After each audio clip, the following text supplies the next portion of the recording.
Let's continue in this video to look at the basic graphs of the trigonometric function. We looked in the first two videos at the graph of y equals sine x and y equals cosine x, and what we noticed is they have the same shape.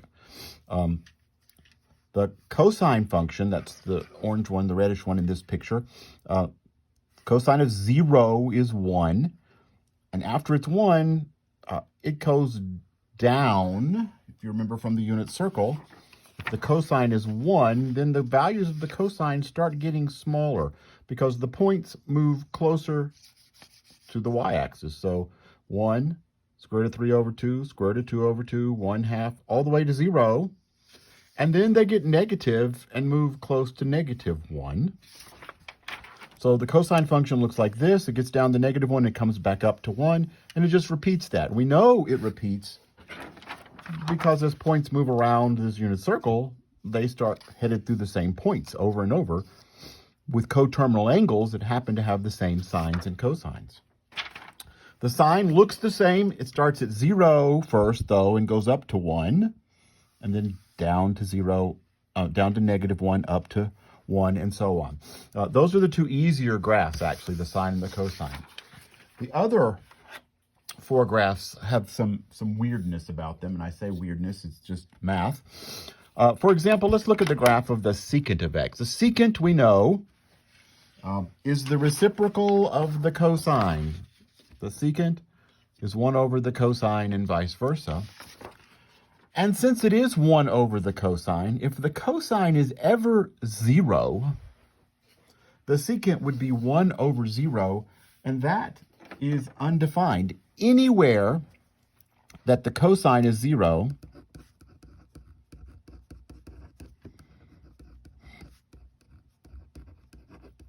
the secant is undefined.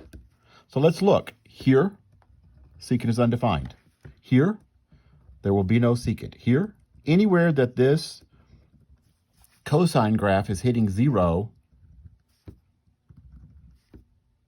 the secant will be undefined. What I'm going to do is I'm going to go through and use my ruler really quickly. So I don't know if you probably can't see all this, but this part is not important. I'm using my ruler to draw lines, vertical lines, everywhere that the cosine is 0. Everywhere the cosine is 0, the secant graph cannot cross those lines. It cannot have a value. If the secant graph crossed those lines, those darker vertical lines that I just drew, probably should have drawn them with the Sharpie, so secant graph won't go through those lines. The other thing that is easy to tell is if the cosine of x is plus or minus 1, 1 over 1 is 1. If the cosine is 1, the secant is 1. If the cosine is -1, the secant is -1.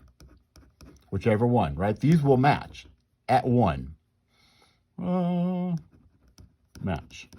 So anywhere that the cosine is at the top, where it's 1, that will be a graph on the secant. Anywhere it's -1, that will be a point on the secant graph, right? Because if the cosine is -1, the secant is 1 over -1, which is still -1. Now, here's the hard part to think about. It's not hard to think about. Notice, let's look right here. Here's the axis. I'm going to make the axes darker for you so you can see them better. That one is the x-axis. I'm sorry, the y-axis, and this one is the x-axis. So it starts at 1, so the secant is 1.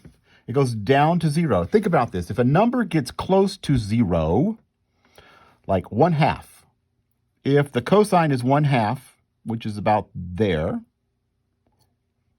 the secant is going to be 2. If the cosine is 1/3, the secant is going to be 3. If the cosine is 0.01, so it's really getting down close to 0, if the cosine is 0.01, the secant is going to be 100, way up there.